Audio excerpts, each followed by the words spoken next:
1 ദിനവൃത്താന്തം 4-ാം അധ്യായത്തിൽ 9-10 വാക്യങ്ങൾ ഒരിക്കലും മറക്കരുത്. എന്ത് ചെയ്യണം? എല്ലാ ദിവസവും ഞാൻ കുട്ടികളുണ്ടല്ലോ, നമ്മുടെ കുഞ്ഞുമക്കൾക്കെല്ലാം ഒരു കാര്യം പറയാം. നിങ്ങളുടെ സ്റ്റഡി റൂമിൽ ഭിത്തിയിൽ ഇത് എഴുതി ഒട്ടിച്ചു വെക്കണം. എന്ത്? യാബസിന്റെ പ്രാർത്ഥന. എന്നിട്ട് എല്ലാ ദിവസവും പഠിക്കുന്നതിന് മുമ്പ് ഇത് ചൊല്ലണം. ഒറ്റ തവണ ചൊല്ല്. കർത്താവേ, എന്നെ അനുഗ്രഹിച്ച് എൻ്റെ അതിരുകൾ വിസ്തൃതമാക്കണമേ. എന്നെ അനുഗ്രഹിച്ച് എൻ്റെ അതിരുകൾ വിസ്തൃതമാക്കണമേ. അങ്ങയുടെ കരം എൻ്റെ കൂടെ ഇരിക്കുകയും എല്ലാ വിപത്തുകളിൽ നിന്ന് എന്നെ കാത്തുകൊള്ളുകയും ചെയ്യണം. ഇത് പ്രാർത്ഥിക്കും.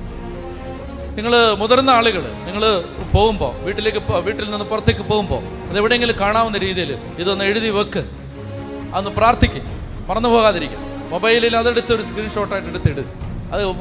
അത് വാൾപേപ്പറായിട്ട് ഇട്. കുറച്ച് നാൾ അതൊന്ന് ഹൃദയത്തിൽ പതിയുന്നത് വരെ. എന്നിട്ട് ഓർക്കുമ്പോഴെല്ലാം ഇത് പ്രാർത്ഥിക്കുക. എന്തെന്നറിയാമോ? ഒരു കാര്യം നമ്മൾ മനസ്സിലാക്കണം. ദൈവമക്കള് ഒരു അനുഗ്രഹമായിട്ട് ഈ ലോകത്ത് ജീവിക്കേണ്ടവരാണ്. ദൈവമക്കൾ എല്ലാ മേഖലകളിലും അനുഗ്രഹിക്കപ്പെടേണ്ട, എല്ലാ മേഖലകളിലും. നിങ്ങൾക്കറിയുമോ? അതായത് ലോകത്തെ പേര് കേട്ട 1-ാം തരം ശാസ്ത്രജ്ഞന്മാരെല്ലാം തന്നെ, അതിലെ പ്രധാനപ്പെട്ട ആളുകൾ മിക്കവരും തന്നെ, എല്ലാന്ന് പറയാൻ പറ്റില്ല, മിക്കവരും തന്നെ ദൈവവിശ്വാസമുള്ളവരും ദൈവമക്കളും ദൈവഭയമുള്ളവരും, അതുപോലെ തന്നെ അവരിൽ പലരും, നമ്മൾ ഈ ബയോളജിയൊക്കെ പഠിക്കുമ്പോൾ അതിനകത്തെ പ്രധാനപ്പെട്ട ശാസ്ത്രജ്ഞന്മാർ ഒന്നുകിൽ അച്ഛന്മാരാണ്, അല്ലെ സന്യാസികളാണ്. മനസ്സിലാവുന്നുണ്ടോ? ദൈവവിശ്വാസമുള്ളവരാണ്. അപ്പൊ അവരൊക്കെ എന്ത് ചെയ്തു?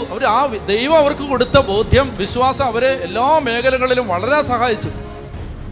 അല്ലാതെ കുറച്ച് പഠിക്കുമ്പോൾ ബുദ്ധി കൂടുമ്പോൾ ദൈവത്തെ തള്ളിക്കളഞ്ഞിട്ട് പോയ ആളുകളല്ല. അപ്പൊ അതുകൊണ്ട് നമ്മൾ എന്ത് ചെയ്യണം? എല്ലാ മേഖലയിലും ദൈവത്താൽ അനുഗ്രഹിക്കപ്പെട്ട ആളുകളുണ്ടാവണം. എല്ലാ മേഖലയിലും ദൈവഭയമുള്ള മക്കളുണ്ടാവും, ദൈവവിശ്വാസമുള്ളവരുണ്ടാവണം, എല്ലാ സ്ഥലത്തും ഉണ്ടാവണം. അപ്പൊ അതിനുവേണ്ടി കുഞ്ഞുങ്ങൾ പ്രാർത്ഥിച്ചു തുടങ്ങുക, മുതിർന്നവർ പ്രാർത്ഥിക്കുക, ചെറുപ്പക്കാർ പ്രാർത്ഥിക്കുക. ഇപ്പൊ ഈ ജോലി ഇല്ലാതെയൊക്കെ വിഷമിച്ച് നടക്കുന്ന യൂത്തില്ലേ മക്കളെ, ഇതിനാ വെറുതെ വിഷമിക്കുന്നത്. ഇത് പ്രാർത്ഥിക്കും. ഒരു 10 ദിവസം മുടങ്ങാതെ ഇത് പ്രാർത്ഥിക്കും. ദൈവ കരം വെളിപ്പെടാൻ നമ്മൾ